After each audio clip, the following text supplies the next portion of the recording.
Hello and welcome. Today, we're going to explore the Brady List, a critical tool in ensuring fairness, transparency, and accountability within our criminal justice system. You may have heard of it in connection with landmark Supreme Court cases like Brady v. Maryland and Giglio v. United States, which require prosecutors to disclose evidence that may impact a defendant's guilt, punishment, or the credibility of key witnesses, including law enforcement officers. But what makes the Brady List so important today? Let me walk you through its key functions and how it's changing the way justice is served. First and foremost, the Brady List ensures enforcement discretion. It's crucial to understand that this platform does not rely on machine learning, artificial intelligence, or any other automated coded mechanisms to make decisions. This list is human-driven, preserving the nuanced discretion necessary for each case. Law enforcement agencies maintain control over the process, making sure that officers' conduct is evaluated fairly and accurately. Next, the platform is designed to empower prosecutorial disclosure. While prosecutors have long been required to share Brady material, this can be a complex and time-consuming task, especially across large jurisdictions. The Brady List simplifies this by automating the compilation of data across entire jurisdictions, ensuring prosecutors have what they need to fulfill their disclosure obligations effectively and efficiently. It's a groundbreaking resource that streamlines the process of identifying potential credibility issues. But that's not all. The Brady List also enables judicial oversight in a way never before possible. It is the first platform of its kind that serves the judiciary by ensuring the proper delivery of Brady material disclosures.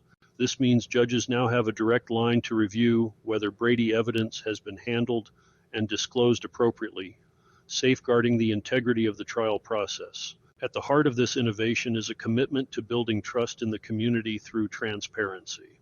Unlike closed-door systems, this Brady List is and always will be open to the public.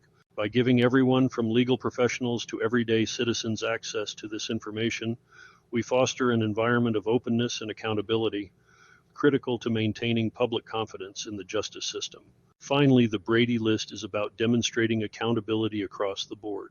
It encourages law enforcement, prosecutors, and the judiciary to showcase their entire workflow, from the intake of complaints through categorization, investigation, and the final resolution. By documenting each step, the Brady List provides a clear, transparent record of how justice is pursued and delivered, ensuring that the highest standards of conduct are maintained. In summary, the Brady List is revolutionizing the way we ensure fairness in our justice system. By promoting discretion, empowering prosecutors, enabling judicial oversight, and fostering transparency, it stands as a beacon of accountability. Thank you for joining me, and remember, an informed and transparent justice system is one where trust and fairness can thrive. In Washington state, the notion of Brady disclosures, those critical pieces of evidence that could exonerate the accused, remains a promise unfulfilled. The state's criminal legal system is bound by Brady v. Maryland and the U.S. Constitution to disclose any exculpatory evidence to defendants.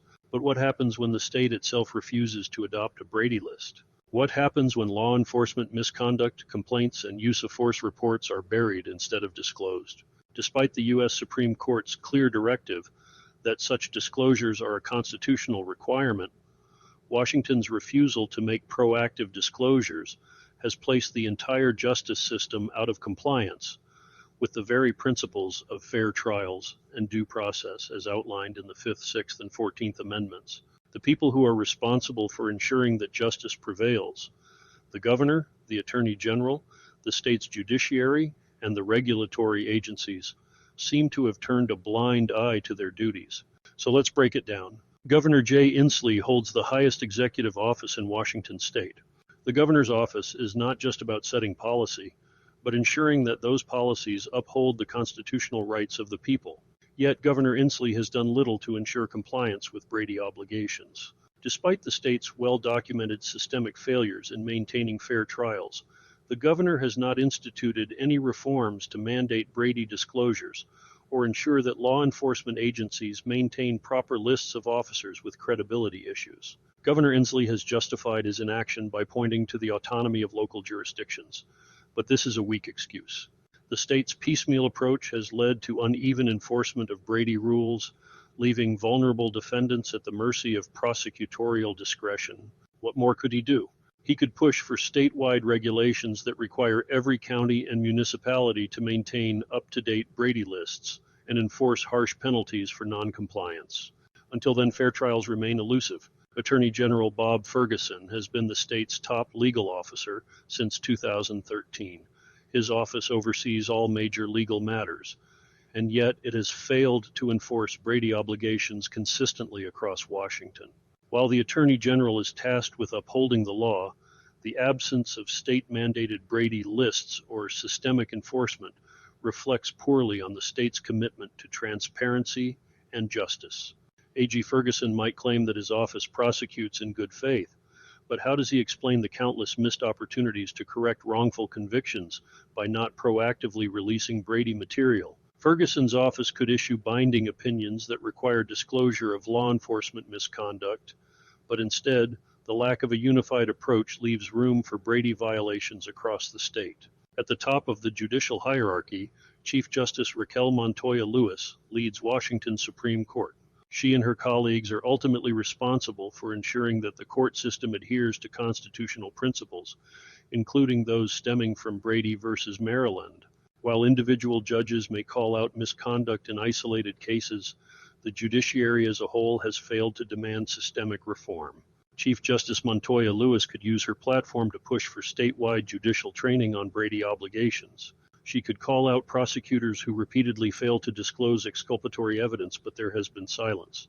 How does she explain this failure? Inaction from the judiciary perpetuates the systemic failure to uphold the most basic tenets of a fair trial.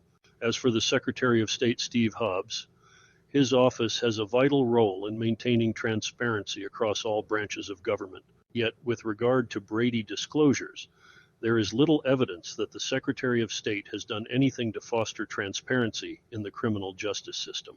His office oversees the Public Records Act, but the lack of robust public access to Brady material indicates that there's room for far more aggressive action. Hobbs could demand that all relevant Brady material, especially related to law enforcement misconduct, be made public. Instead, his office has passively overseen a system where police misconduct goes unreported and unpunished. Monica Alexander, director of the Washington State Criminal Justice Training Commission, heads the state's Peace Officer Standards and Training Department. This department is responsible for training and certifying law enforcement officers, but part of that responsibility is also holding officers accountable when they commit misconduct. Yet the Post Department has largely failed to enforce Brady standards on officers statewide. Misconduct complaints, use of force reports, and incidents of dishonesty often remain hidden, making it impossible for defense attorneys to adequately challenge the credibility of police testimony. Director Alexander could push for a system that requires the Post Department to automatically report any officer misconduct to prosecutors, but that reform remains to be seen. Finally, the Washington State Bar Association, led by President Daniel Clark, oversees the ethical responsibilities of attorneys, including prosecutors. According to their own professional rules, prosecutors are obligated to disclose exculpatory evidence. Yet, the WSBA has not enforced these rules in any meaningful way, allowing countless Brady violations to go unchecked. President Clark could spearhead disciplinary actions against prosecutors who repeatedly violate Brady obligations, but there is no evidence of such leadership.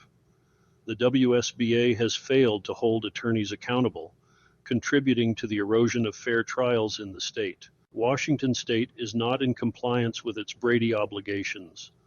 High-profile cases, such as those involving the police misconduct of officers like Sheriff Ed Troyer in Pierce County, underscore the urgent need for reform.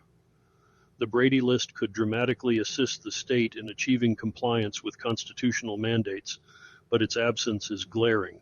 The failure to make proactive disclosures not only threatens the integrity of the state's criminal justice system, but also opens the door to costly litigation. Taxpayers could bear the burden for every wrongful conviction, every overturned case, and every instance of prosecutorial misconduct that stems from a Brady violation. It's time for Washington to stop deflecting responsibility and start ensuring fair trials for all.